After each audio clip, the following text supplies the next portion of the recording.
gaming. But yeah, what's the part that you're most excited for? Because I know what I'm most excited for. Because I've still never gotten to play Sea of Thieves, and then we're also big fans of like Pirates of the Caribbean. Go on some adventures with Captain Jack Sparrow. I wonder if you could like get his outfit as like a playable costume or something. Um, I'm sure you could probably like unlock them or something. But that whole Really? like the Jack But then Sparrow everybody will thing, be running around as Jack Sparrow. yeah, yeah, exactly.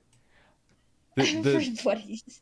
the Jack Sparrow thing is like probably I mean the whole like DLC like it's a whole like original story. It's like happening like with the characters we actually like from the movies. I think that's the most exciting part of the presentation for me was just seeing that. Like we freaked out when we saw Jack Sparrow because you joked about you're like, uh, what if they had Jack Sparrow and then he shows up like 5 seconds later. That was Jack probably the Sparrow. I was best like, I part. was seeing the intro and I was like, you know what? This is like giving me like really like Pirates of the Caribbean vibes because like this kind of reminds me of like the first movie. And Yeah, then there he is. yeah, it was really cool. There are very many times where like we joke about something or like we make a connection with something and then it turns out it's actually true. That's like only happened a few times.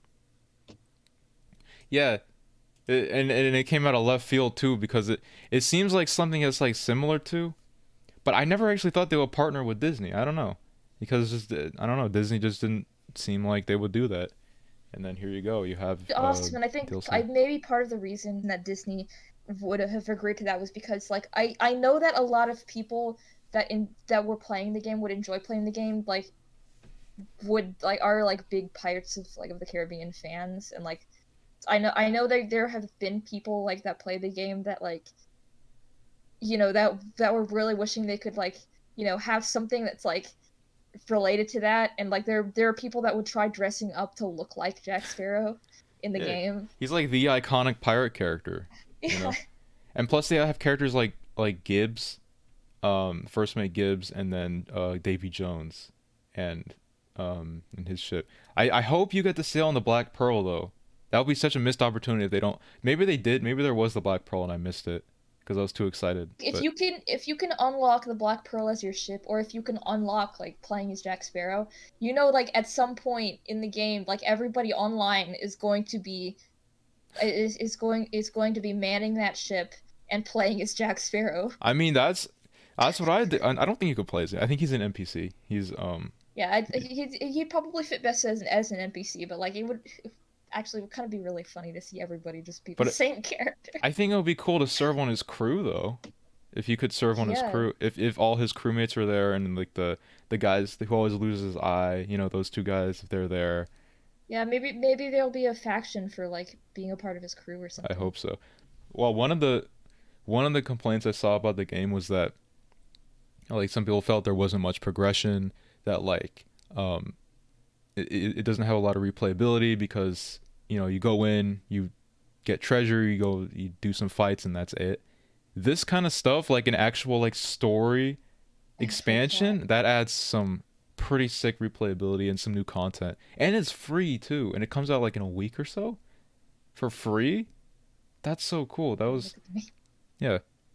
um Like after all this, we gotta go into our Discord and just like ask like, hey, who wants to play Sea of Thieves with us? yeah.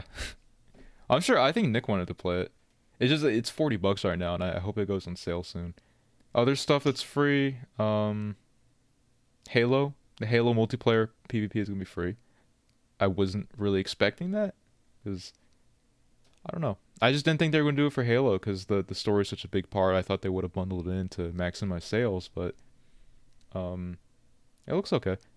I think probably one thing their strategy there could be that like, okay, so more people can play like the multiplayer for free. So if there's more people that can access this, and if they might want to play the story mode and then buy the story mode. Probably.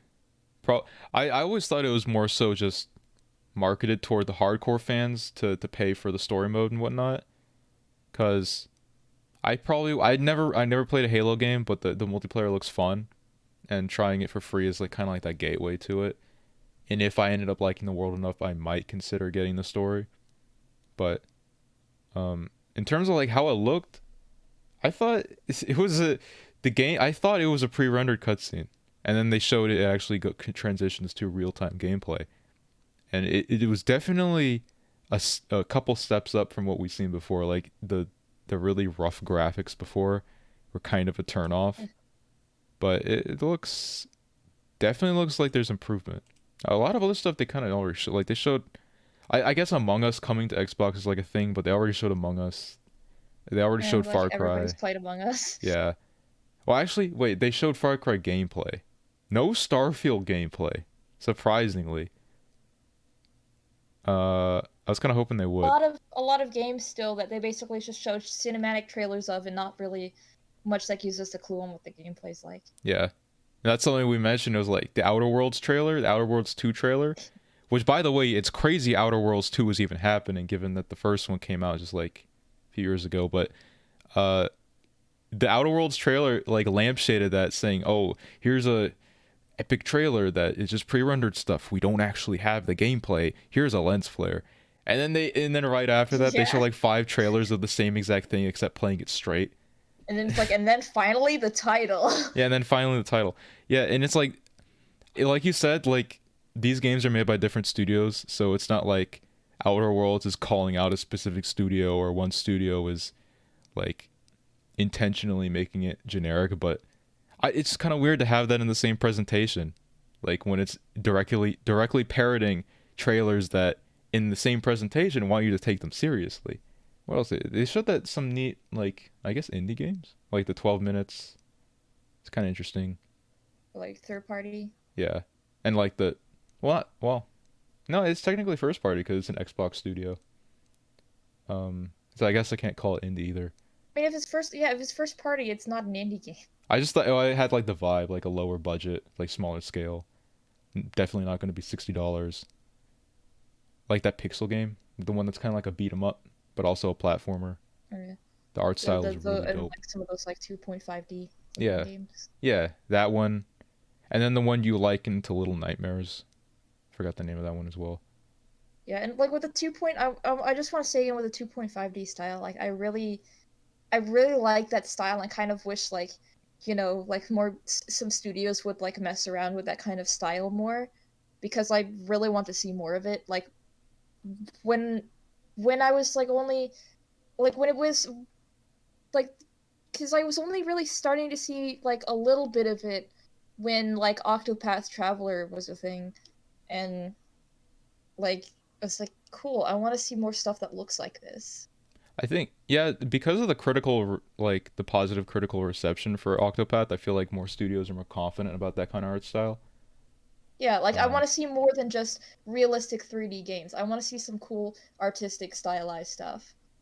yeah, there was actually a pretty decent mix of original stuff and generic action shooters, in Xbox, which I wasn't expecting because I never owned an Xbox and I was always kind of thought like, you know, it's just like Halo and Forza, but seeing that they've acquired so many studios and they're actually putting effort to make sure they're putting out decent products and good prices on consumer friendly levels has definitely upped my perception of Xbox, especially how they've been handling the next gen upgrades and stuff and their cross compatibility with PC. Um, yeah, I still don't want to buy an Xbox because I have a PC, but I'm definitely excited for stuff they show just because it's cross compatible, cross platform. They have the compatibility with their controllers and whatnot. It's pretty cool. Patient wasn't bad either. Like, you know, like when it comes to Microsoft stuff, they've kind of had a history of like poor presentation when Yeah. it comes to E3. Yeah, Bethesda also. But since Yeah. Bethesda can't screw it up because they're lumped with Xbox this year. Yeah, so like it's a little bit surprising to see that, you know, like their whole presentation here wasn't actually that bad. Yeah. Uh, there were some hiccups though. Like the stream just kind of lagged and then there was some like weird like feedback, like microphone feedback. I don't know why. I'll like chalk that up to technical difficulties or Yeah. something. Kind of hurt my ears, but um It's not like with what happened with one of Sega's presentations before, where ugh. like for I don't know, like what 30 minutes or something, everything was just quiet. Yeah, it was quiet, and then they had the ringing noise, the feedback from the live stage. Yeah. Um, no, it was all in all, it was pretty technically sound for Xbox, and it was like an hour and a half, I think, something like that, hour 15 minutes maybe. Pretty decent. I enjoyed it, and the Forza looks good. Um, I'm waiting for all the previous ones to go on sale, like Forza 4 and whatever to go on sale, so I can pick these up.